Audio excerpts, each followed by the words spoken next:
Buenas, en el capítulo de hoy daremos inicio a una de las ramas del poder público, estructurando el mismo orden determinado por la Constitución. Arrancamos por la rama legislativa que describe como la primera rama del poder público enumerada en la Constitución. Comencemos.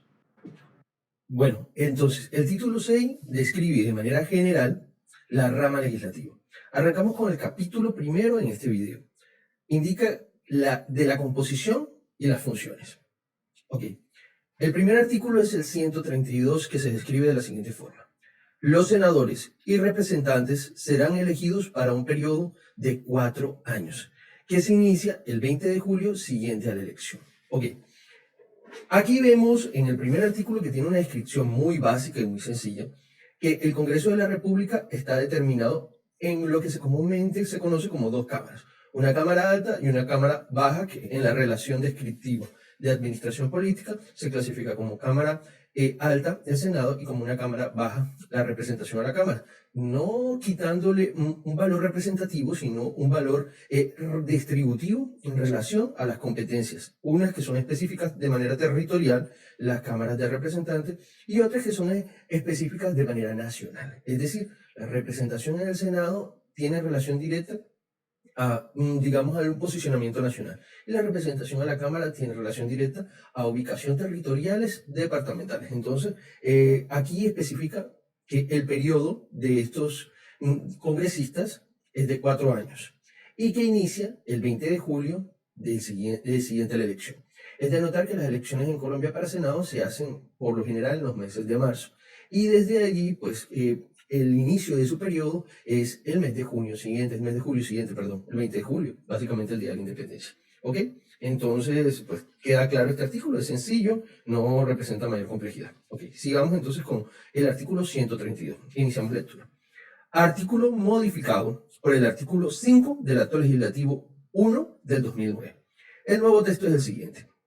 Los miembros de cuerpos colegiados de elección directa representan al pueblo y deberán actuar consultando la justicia y el bien común. El voto de sus miembros será nominal y público, excepto en los casos que determine la ley. El elegido es responsable políticamente ante la sociedad y frente a sus electores del cumplimiento de las obligaciones propias de su investidura. ¿Ok?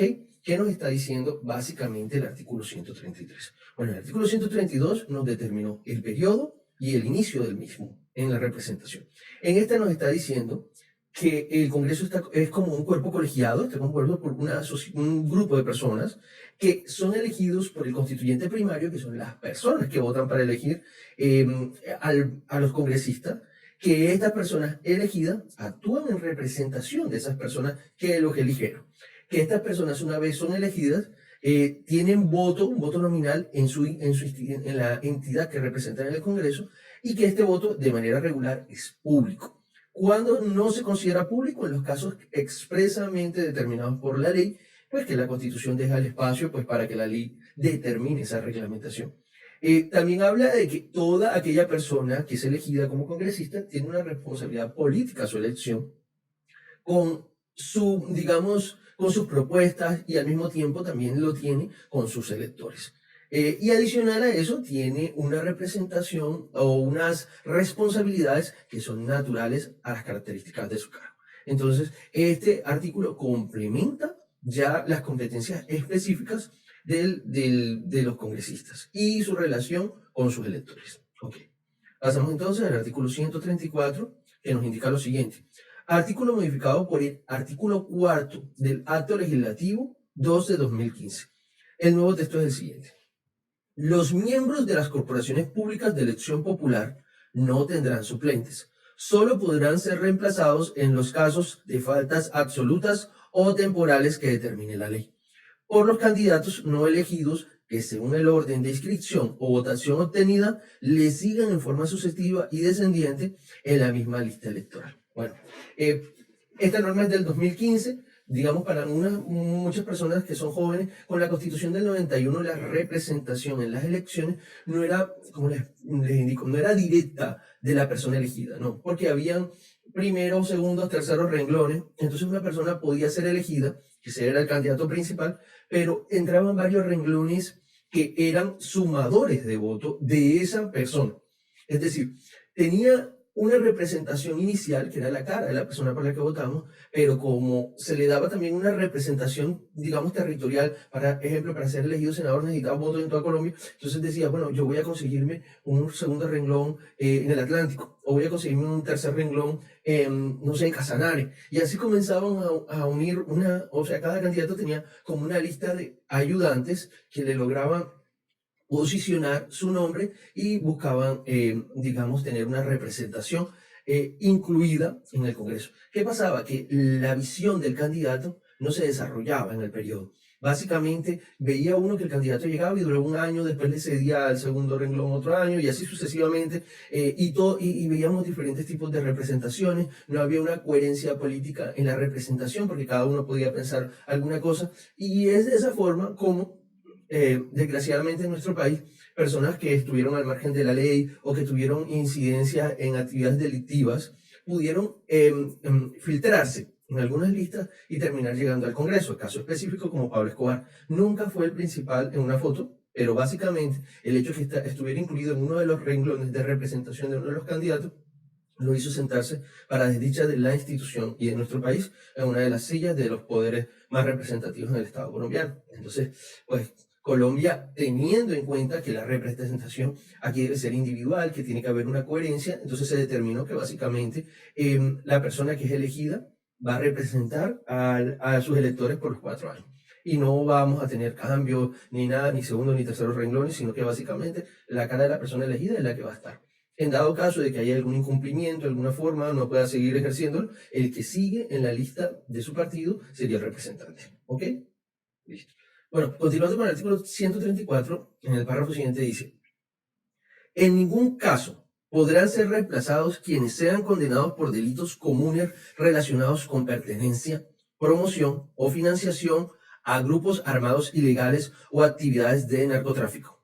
Delitos dolosos contra la administración pública, contra los mecanismos de participación democrática, ni por delitos de lesa humanidad.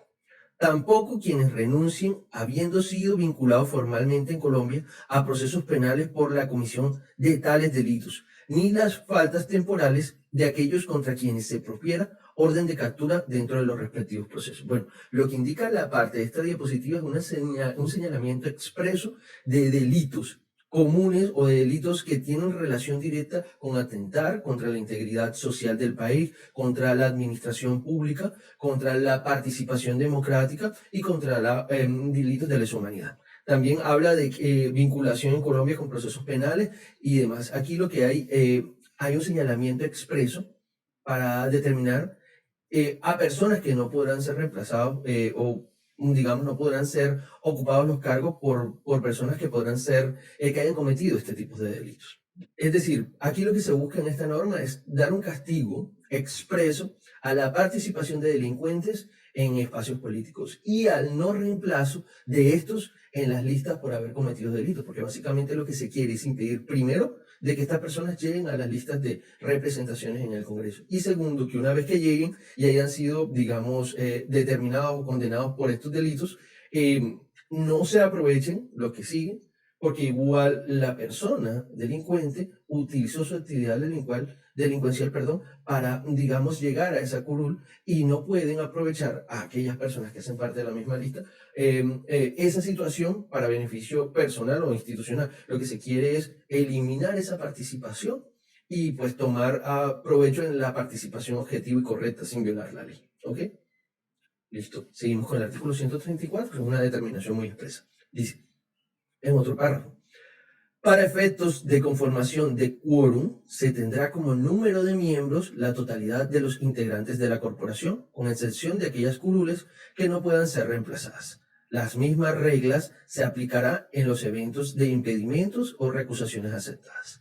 Si por faltas absolutas que no den lugar a reemplazo, los miembros de cuerpos colegiados elegidos en una misma circunscripción electoral queden reducidos a la mitad o menos, el Consejo Nacional Electoral convocará elecciones para llenar las vacantes, siempre y cuando falten más de 24 meses para la terminación del periodo. Bueno, aquí hablamos de el quórum, pues para las personas que básicamente desconozcan el término, el quórum es la posibilidad de agrupar una determinada cantidad de personas para tomar una decisión. Entonces aquí digamos que se determina el quórum por la totalidad de integrantes de la corporación, exceptuando aquellas curules que no puedan ser reemplazadas por cuestiones de impedimentos legales, como los describimos ahorita en el anterior párrafo. También dice que si hay algunos impedimentos o recusaciones al momento de que, no en situaciones ilegales, sino que por alguna razón las personas al momento de tomar decisiones se encuentran impedidas por actuaciones que hicieron con anterioridad o reacusadas por tener alguna relación directa con la toma de decisiones y demás, entonces se le da la posibilidad a esa persona que no participe, pero se sigue tomando en cuenta la cantidad de personas que va quedando después de los impedimentos y recusaciones, ¿va?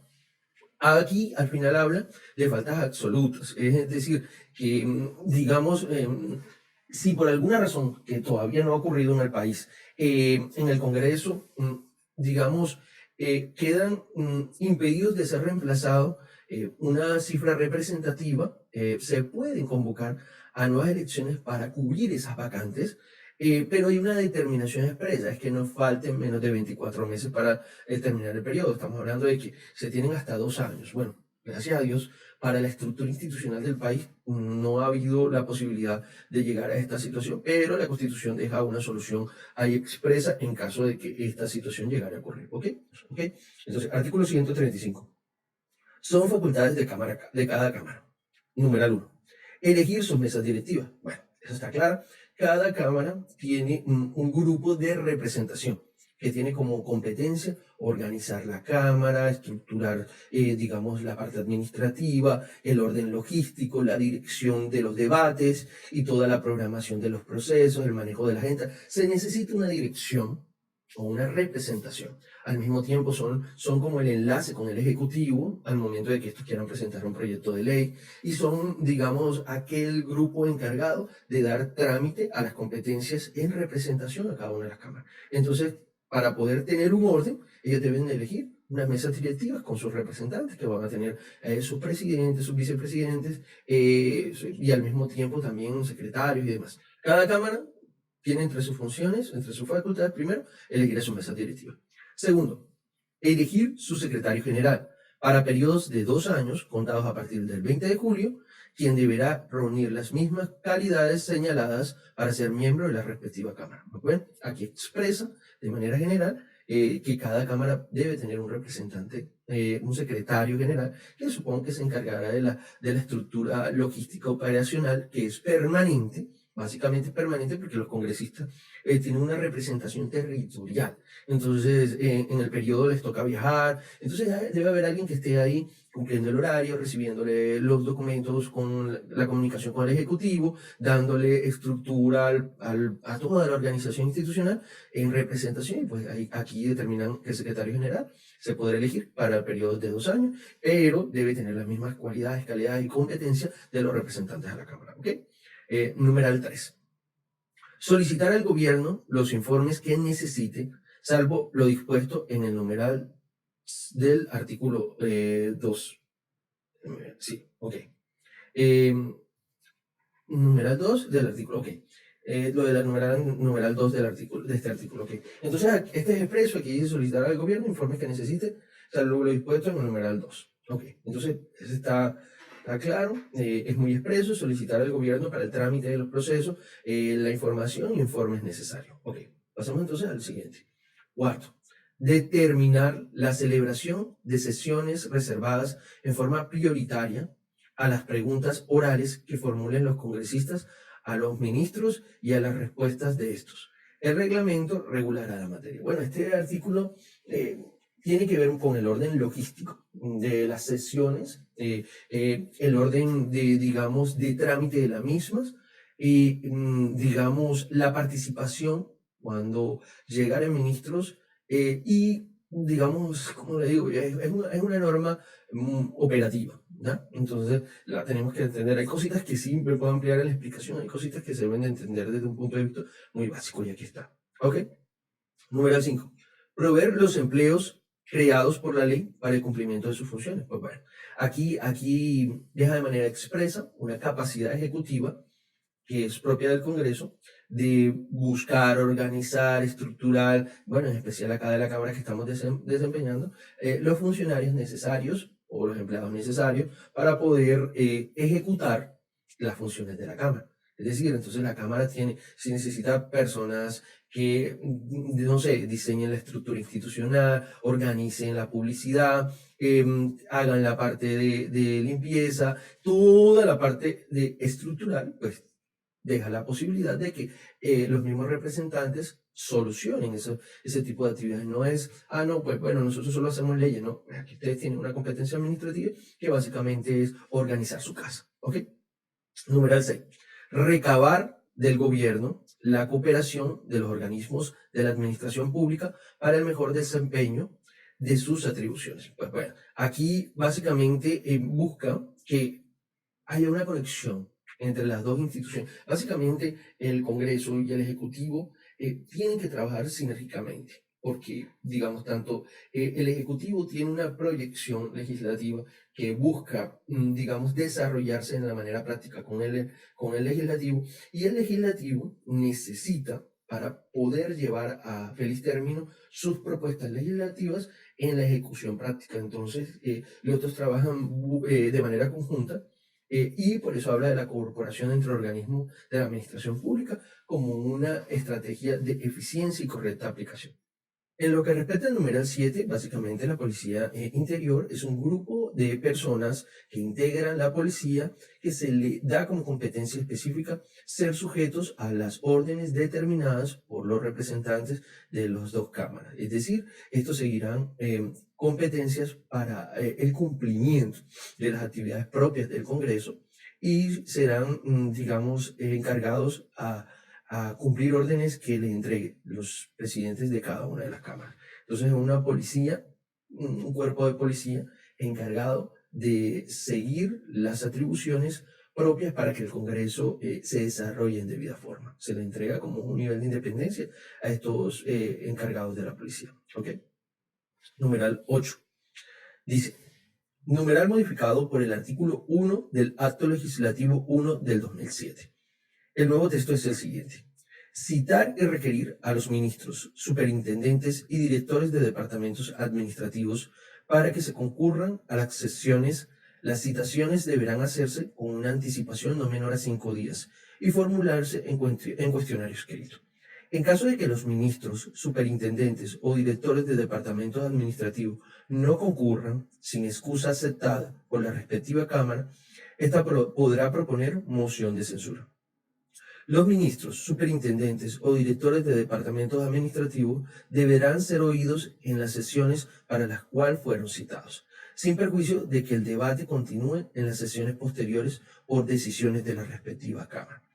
El debate no podrá extenderse a asuntos ajenos al cuestionario y deberá encabezar el orden del día de la sesión. Bueno, básicamente este artículo o este numeral de este artículo tiene relación directa a la comunicación constante entre el legislativo y el ejecutivo, básicamente para poder tramitar cualquier proyecto, para poder conocer el desarrollo de las actividades de las entidades superiores del sector ejecutivo. Determina ministerio, departamentos administrativos, superintendentes y directores de los mismos departamentos. ¿Ya? Cómo pueden concurrir a sesiones, cada cuánto los pueden citar, el trámite interno de las sesiones cuando estos estén en el Congreso y pues el orden del mismo. Es un artículo expreso también de competencias específicas de las cámaras. ¿Ok? Numeral 9. Dice, numeral modificado por el artículo 2 del Acto Legislativo 1 del 2007. El nuevo texto es el siguiente. Proponer moción de censura respecto de los ministros, superintendentes y directores de departamentos administrativos por asuntos relacionados con funciones propias del cargo o por desatención de los requerimientos y citaciones del Congreso de la República. La moción de censura, si hubiera lugar a ella, deberá proponerla por lo menos la 10ª parte de los miembros que componen la respectiva Cámara. Bueno, esta norma es del 2007, es una modificación a la Constitución. ¿Qué es la moción de censura? Para más o menos, en términos generales, para no extendernos en la explicación. Bueno, la moción de censura es la capacidad que tiene el Congreso como control administrativo de hacer veeduría, vigilancia, seguimiento al debido tanto comportamiento como cumplimiento de las competencias del cargo de las personas que tienen relación directa con ministerios, directores de departamentos administrativos. Recordemos que ya lo explicamos que estos dos están en un nivel parecido, en el mismo nivel ejecutivo, y los superintendentes. Entonces, a esas personas, cuando estén cumpliendo o incumpliendo o no haciendo lo correcto, el Congreso puede llamarlos, puede requerirlos para que lleguen y pues rindan como un descargo, una explicación al Congreso, siendo el Congreso una de las ramas del poder, y si estos deciden no asistir, eh, pues pueden buscar que la moción de censura se desarrolle y desvincular del cargo a la persona que está establecida como ministro o director de departamento administrativo. Básicamente es un poder que tienen los congresistas de hacer seguimiento a las actuaciones de cada uno de los ministros y directores y que éstas se hagan en debida forma. En Colombia se han hecho varias mociones de censura, se han llamado, se han cumplido con los requisitos para llevar a los ministros la moción de censura, pero pues, como le digo yo, como somos un país donde las responsabilidades no las asumimos una vez llaman a los ministros, y si estos ministros, digamos, están muy cercas a poder, digamos, ser desvinculados por el trámite de la moción de censura, eh, esto renuncia. Entonces, ha habido casos muy populares donde ha habido ministros que han estado muy cerca de que el Congreso tome la decisión y pues, ay no, en un momento otro renuncian y pues, ay, como pasó en el gobierno Duque con el ministro de Defensa, con su primer ministro de Defensa, y algo parecido podía iniciarse con la ministra de Minas del gobierno Petro, Irene Vélez. Entonces, eh, seguimos siendo un país en que buscamos la trampa en relación a la ley. ¿Ok? Listo. Artículo 135. Pasemos en el mismo al número 9.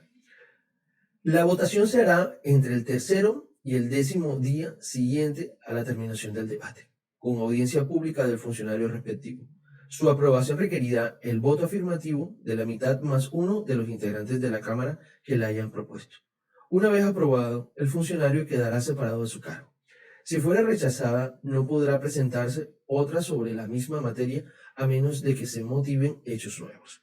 La renuncia del funcionario respecto del cual se haya promovido moción de censura no obsta para que la misma sea aprobada conforme a lo previsto en este artículo. Pronunciada una Cámara sobre la moción de censura, su decisión inhibe a la otra para pronunciarse sobre la misma. Bueno, esta es una continuación de lo que se da en relación a la moción de censura, cómo tomar decisión en la misma y el procedimiento de moción en relación a una Cámara y la otra. ¿Ok? Listo. Entonces pasamos de plano, terminamos con el artículo 135, que básicamente es una explicación detallada de las facultades de cada una de la Cámara, sin determinar que éstas fueron ampliadas en la ley. Entonces, básicamente tenemos a la mano lo que nos indica la Constitución y también una descripción expresa de la misma ley que tiene relación con las competencias del Congreso y que busca facilitar las competencias de la Cámara, básicamente, perdón. Sí, de las dos cámaras que constituyen el Congreso. ¿Ok? Entonces pasamos al artículo 136, que es una ampliación, que nos indica lo siguiente. Artículo 136. Se prohíbe al Congreso y a cada una de sus cámaras. Primero, esta es una descripción de prohibición, más que de competencia. Primero, inmiscuirse por medio de resoluciones o leyes en asuntos de competencia privativa de otras autoridades. Recordemos que la palabra autoridades define a todas aquellas ramas del poder público. Entonces, el Congreso no puede inmiscuirse por leyes o por resoluciones en actuaciones que tengan que ver con el sector ejecutivo y con el sector judicial. ¿Ok? Segundo, exigir al gobierno información sobre instrucciones en materia diplomática o sobre negociaciones de carácter reservado. Bueno, aquí explica de manera expresa hasta dónde puede llegar la competencia del Congreso, debido a que el Ejecutivo tiene una independencia en relación a algunas funciones que tienen relación directa con la eficiencia, el cumplimiento de sus actividades, y no podría estar básicamente resolviendo cada cosita que pueda y que quiera el Congreso en relación, porque es que haría muy difícil su actuar. Entonces, lo que la Constitución y la ley determina en relación a las responsabilidades de cada uno de sus cargos, eso es lo que se debe asumir. Entonces, pues bueno, aquí tenemos una explicación de prohibiciones, básicamente. Tercero, dar votos de aplauso a los actos oficiales. Pues bueno, ahí está, claro, una metodología práctica y como el aplauso tiene relación directa a cómo determinar una forma de votar. ¿Ok? Cuarto, decretar a favor de personas o entidades donaciones, gratificaciones, auxilios, indemnizaciones, pensiones u otras erogaciones que no estén destinadas a satisfacer créditos o derechos reconocidos con arreglo a la ley preexistente. Pues bueno, aquí básicamente le recuerda al Congreso las competencias a las cuales tiene derecho o del cargo y con relación a reconocer cosas que pueden extralimitarse en materia presupuestal o de planeación, pues se le da una limitación práctica. Quinto, decretar actos de proscripción o prescripción contra personas naturales o jurídicas. Aquí básicamente señala nuevamente los límites, tanto en la proscripción como en la prescripción, determinando que no es una competencia específica de ellos y que aparte de eso se señala una limitante en su actuar. Sexto, autorizar viajes al exterior con dineros del erario, salvo en cumplimiento de misiones específicas aprobadas al menos por las 3/4 partes de los miembros de la respectiva Cámara. Pues bueno, aquí vemos una prohibición y al mismo tiempo una posibilidad de decisión, pero que necesita o depende de una mayoría o de una votación representativa para la toma de esa decisión. ¿Okay? Artículo 137. Cualquier comisión permanente podrá emplazar a toda persona natural o jurídica para que en sesión especial rinda declaraciones orales o escritas que podrán exigirse bajo juramento sobre hechos relacionados directamente con las indagaciones que la comisión adelante. Si quienes hayan sido citados se excusaren de asistir a las comisiones, se insistirá en llamarlos. La Corte Constitucional, después de oírlos, resolverá sobre el particular en un plazo de 10 días bajo estricta reserva. La renuncia de los citados a comparecer o a rendir las declaraciones requeridas será sancionada por la comisión con la pena que señalen las normas vigentes para los casos de desacato a las autoridades. Si en el desarrollo de la investigación se requiere para su perfeccionamiento o para persecución de posibles infractores penales, la intervención de otras autoridades se les exhortará lo pertinente. ¿Ok? Bueno, entonces este artículo 137 tiene una descripción de metodología y procedimiento para que el Congreso pueda citar a personas que deben de cumplir unos requisitos en el procedimiento, como hacer un juramento, perdón, al mismo tiempo seguir el protocolo, cumplir con asistir a estas sesiones o comisiones. Entonces, este artículo lo que crea es la metodología de participación de personas que el Congreso necesita para que rindan una posición, una descripción con relación a un caso concreto, un testimonio o demás. Entonces, esta es una norma de procedimiento que tiene un desarrollo legislativo, pero que da un inicio descriptivo de cómo y entre las competencias que el Congreso tiene para citar a personas tanto a una comisión como a una sesión específica. Bueno, entonces hasta aquí terminamos con el artículo 137 y le damos finalización al capítulo 1 del título sexto de la Constitución, que determina a gran detalle el inicio de la composición y desarrollo del sector ejecutivo, de la rama ejecutiva del poder público. Vamos a seguir en los capítulos siguientes adentrándonos en este y pues bueno, necesitamos la mayor participación posible. Gracias por su atención y hasta un próximo video.